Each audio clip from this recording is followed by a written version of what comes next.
This is my April knit crate yarn. It is an Aran weight, which means a heavy worsted or the heavy end of number 4 in the United States. It's superwash wool, very soft and comfy, so it's going to be the hat that you see sketched here. It's a basic and simple hat, but it will look very nice. A swatch is essential, of course, so that you know what size hat you're going to get. And here is my swatch. Always at least let it relax a while if you cannot wash it. After relaxing, mine is 5 stitches and 6 rows per inch in the fairisle portion. That's what we're going to use. Here's the card that I'm going to use. Other similar cards with short floats can probably be used and will probably not change the gauge. But if there are longer floats or more elaborate design, it probably will change the gauge. This is card number 2 in many sets. If you find yourself in a position to need to punch your own card because you don't have one, use this chart. All the blackened squares represent punched holes, and the design repeats both across the card and up the card. It's just exactly the same working on a 12-stitch card as it is on a 24-stitch card, except that you only have 12 places that you can punch. And for more detail on punching a 12-stitch card using a 24-stitch blank, you can consult my video on the SK155, which goes into that in detail. Here's what we're going to do to get an adult-sized hat. This one will fit a smallish adult. I am making a hat exactly the same measurement around as the skull. Some people like it tighter, and for those people, this will actually fit a larger adult head. However, fairisle is not nearly as stretchy as plain stockinette, so I like 0 ease, not negative ease, for a fairisle hat.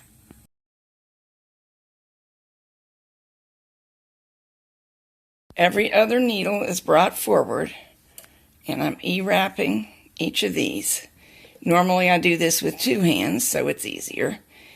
Make sure that you don't get the E-wraps so tight that it will be difficult for the machine to knit them off. But you know how to E-wrap. All the way across. Now set the stitch style to one size smaller than the main knitting. I'm using stitch size 6 for my fairisle portion, so stitch size 5 for the brim. We're on plain knitting settings and N. And from here, we will knit 24 rows, and this will become our mock rib. My 24 rows are knitted, and the mock rib is not finished because we need to hang the initial E-wraps. But first, if you needed to use edge weights, which most of us do, remove them. Now, let's put one of our E-wraps on each empty needle. You can use a tool if you want. I'm trying to do it in such a way that I stay out of the way so that you can see what I'm doing. All the way across. This will effectively place the remaining needles into work. For the next row, the only thing we change is the stitch size. You can't see that very well. I was at 5. I moved up to 6. Handle up again, all the settings still on N, and we'll knit this row to close the hem. Only one thing changes on the next row. We're on the left now. We've knitted 1 stockinette row. All the stitches have knitted off.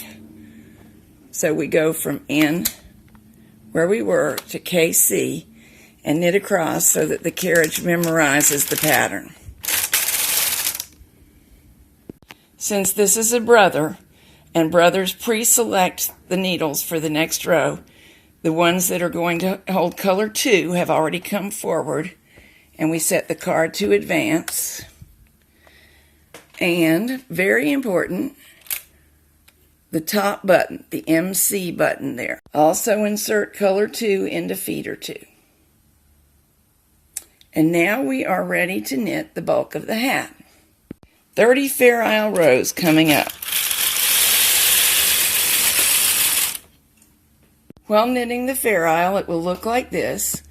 And I forgot to mention that you will want claw weights on the edges, even if you don't need any more weight than that, and you will want to move them up every few rows to keep those edges neat. Finished with the fairisle rows, we turn the KC button back to N. That automatically cancels the MC. Double check that we are on N here, and remove color 2 from the feeder. We're not going to need it anymore. Sets us up to knit the last few rows, 6 of them, in stockinette.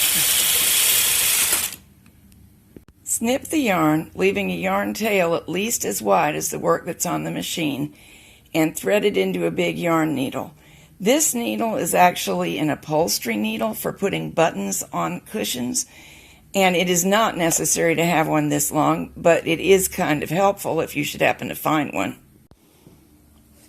And here is why we left that tail so long, so that we can run the yarn through every stitch without taking it off the machine if you want to, until they're all caught on the yarn. However, if you find it easier to take a few off in order to give yourself a little bit of room for your hand to move, that's okay too. They're still safe. So whichever works for you, go all the way across, picking up stitches onto your yarn needle, and then eventually onto the long tail we left. We get it off of the machine. The top of the hat is on the strand of yarn that we ran through it. So the first thing to do is pull this tight and then secure it. I usually stitch across the little O that's made a couple of times. I really don't want this to come apart, and that's all that's keeping this hat stable. So I stitch across and knot it a couple of times at least, and then I look at it from the outside and see if it's looking good, and if not, another couple of stitches will get it. Here's the outside, and I think it could use a little bit of work. No need to get upset though, it's easily fixed. Working with this long piece of yarn is sort of a bother. However, it's going to save a lot of time and also some yarn ends in a minute, because I'll use the same yarn to seam with. Another stitch or two and we'll be there. There we go, nice and secure. If you were a pom-pom lover, that's where you sew it onto. No hole to let air in, and plenty of overstitching and a couple of knots to make sure that the hat crown doesn't come apart. Up to this point, the hem doesn't look very good. It may even flip out. But insert a regular knitting needle or a ruler, something stiff and strong, into the hem, not the head. Very bad idea, that. Give it a lengthwise pull. That'll set the mock ribbing.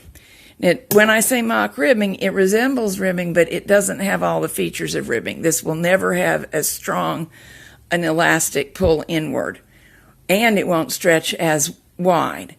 So if you need a strong pull, consider using this area as a casing for soft elastic. It works very well where people will be working in windy conditions. There's a yarn tail. That occurred when I cast on and I E-wrapped, so I just tuck it to the inside of the hem. This also sets the fairisle stitches, the lengthwise pull. They look pretty good, but they don't really assume their permanent dimensions until they are pulled lengthwise. Now, just use the yarn tail, which is still in the needle. Actually, I restored it to the needle, to seam the hat. What I'm demonstrating here is the back stitch, because a lot of times I'll use that on the crown of the hat, even if I am going to use the mattress stitch on the body of the hat, because up where the gathers are here, it's easier to work in. But any seam that you like is completely acceptable if it looks good to you. Back stitch to review in case you haven't done it lately. This is where the yarn came up. We back up and come up a little farther away. I am mattress stitching the rest of the hat. When you get to the hem, you have a choice, but by far the neatest choice is to stitch the layers separately. So we go in and out there, omitting this layer, and then on the other side. And we'll do this second layer once we've finished the first. Here's our finished hat. I know it appears to have a slight slouch at the top, but that is really because of this head form. On most small to medium adult heads, there won't be any extra length there, which is what creates the slouch. However, if you want some, that is the whole difference between a slouch hat and a tightly fitted beanie. Extra length. Add a couple inches, up to 4 if you want a dramatic slouch, and you'll get it.